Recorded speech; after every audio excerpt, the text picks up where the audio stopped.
Hi, today I'm making a cranberry pecan cheese ball. So it is the holiday season. I have a Christmas party to go to, and so I thought I would make a cheese ball that was festive. And so you begin with a quarter cup of chopped pecans, a half a cup of dried cranberries. I'm using about a cup and a quarter of extra sharp white cheddar and an 8-ounce block of cream cheese, as well as chives. So it's hard for me to know how many chives this is. I would say no more than an eighth of a cup. And so the cream cheese does need to be softened. Next, I add a tablespoon of garlic powder. And then I'm also adding the cup and a quarter of sharp cheddar cheese into the mix. I've added the chives as well. And so before I get started, I'm going to next toast the pecans on 400 degrees for about 5 minutes. And so I just spread them in a casserole dish here, and I actually am toasting them so that they can get a nice roasted flavor.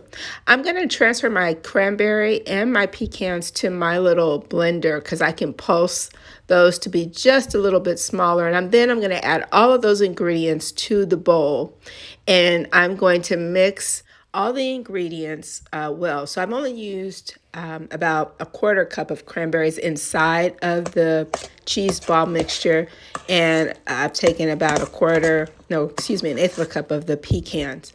And the goal is just to mix everything together. As you can see, it's a little tough to mix them because the cheese is softened, but you do have to put a little elbow grease in there. But once it's mixed, it'll look like this. And then I can take that whole cheese ball mixture and actually begin to form it into, what we know as a classic cheese ball. And so what you see me doing here is taking a nice sheet of parchment paper and beginning to form the cheese ball into that rounded shape that we're accustomed to. Now, you could make this into a log if you like, or any other kind of shape.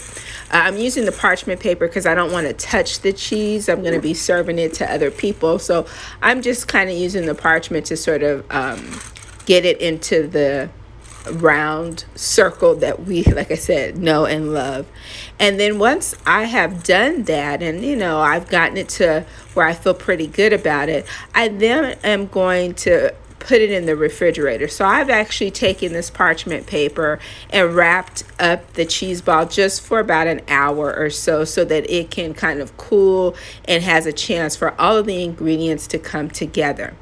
Now, because I didn't need this right away, I left the cheese ball in there for a little while. And then I went and the rest of the pecans, the eighth of a cup of pecans and the half a cup of cranberries, I also added the additional chives to a cutting board so that I could roll the cheese ball into that mixture. So this is what you see here.